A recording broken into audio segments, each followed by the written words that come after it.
بسم اللہ الرحمن الرحیم۔ طب نبوی کی اہمیت اور فضیلت کیا ہے؟ انسانی صحت پر اس کے کیا اثرات مرتب ہوتے ہیں؟ یہ سوال جرمنی کے مشہور شہر میونخ سے ہمارے ایک مہربان دوست جناب چشتی صاحب انہوں نے کیا ہے کہ آپ مختلف ٹاپکس پر ویڈیوز بناتے ہیں تفسیر کے حوالے سے، تو طب نبوی کی اہمیت اور طب نبوی کے حوالے سے بھی کام ہونا چاہیے۔ تو آج سے انشاءاللہ نور وحی یوٹیوب چینل پر ہم ایک الگ سے پلے لسٹ بنا رہے ہیں طب نبوی کے عنوان سے، اس لیے کہ قرآن مجید اور احادیث رسول صلی اللہ علیہ نبی الکریم اس میں ہر چیز کا بیان ہے۔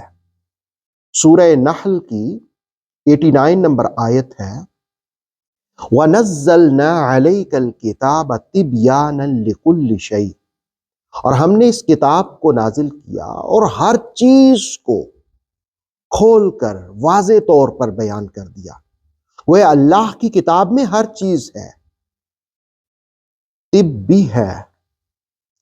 اور اسی طرح حضرت ابراہیم علیہ السلام کی ایک دعا سورہ شعراء کی 80 نمبر آیت میں ذکر ہوا وَإِذَا مَرِضْتُ فَهُوَ يَشْفِينِ، اور جب میں بیمار ہوتا ہوں تو وہی شفا دیتا ہے۔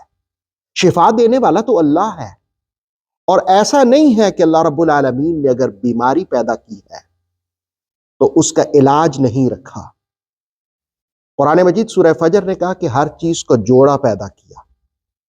جوڑے کا مطلب ہے کہ اگر بیماری ہے تو اس کا علاج بھی ہے۔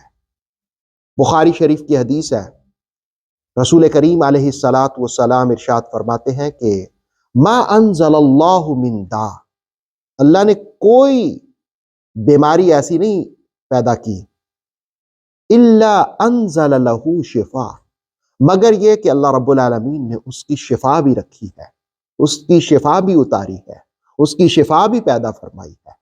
گویا ہر بیماری کا علاج موجود ہے۔ اور اگر ہم قرآن و سنت کے مطابق رسول کریم علیہ السلام کی حیات سے سیکھیں کہ بیماریوں سے بچنے کے لیے اصول جو ہیں ان میں پہلا اصول کیا ہے، تو آج ہم بیماریوں سے، مختلف قسم کی بیماریوں سے بچنے کے لیے پہلا اصول جانتے ہیں۔ مسلم شریف کی حدیث ہے، رحمت عالمیہ علیہ السلام نے ارشاد فرمایا الطہور شطر الایمان، صفائی نصف ایمان ہے۔ آپ طب نبوی کا پہلا اصول جانیے کہ ہر چیز میں صفائی کا اہتمام کریں۔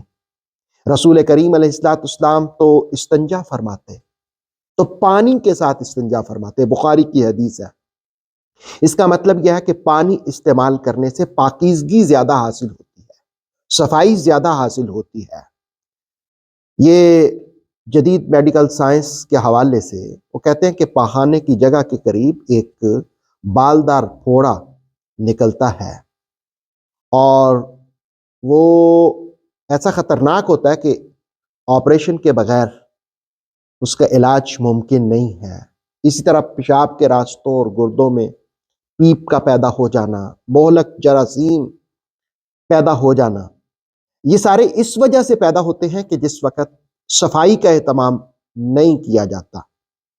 اگر آپ پانی یوز نہ کریں، صرف دیگر چیزوں پر اکتفا کریں، مثلا ٹوائلٹ پیپر ہے آپ صرف وہ یوز کر لیتے ہیں، تو پھر گندگی دور نہیں ہوتی تو بیماریاں پیدا ہوتی ہیں۔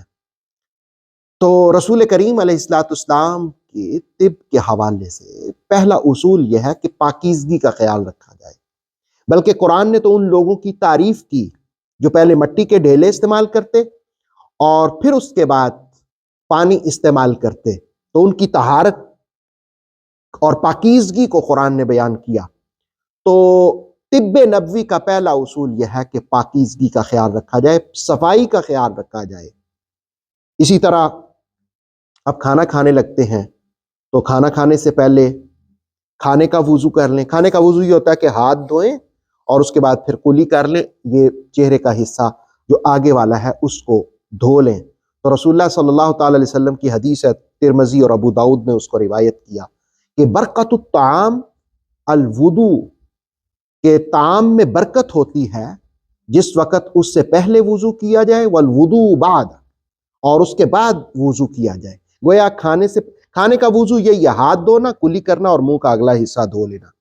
اچھا، پھر بخاری کی حدیث یہ بھی ہے، یہ نہیں کہ آپ ہاتھ دھوئیں اس کے بعد آپ ٹاول یا کسی چیز کے ساتھ ہاتھوں کو پونچھ لیں، اس کے بعد آپ کسی کپڑے کے ساتھ، ٹاول کے ساتھ اس کو صاف نہ کریں تاکہ اس کپڑے سے مزید جراثیم آپ کے ہاتھ میں نہ آئیں.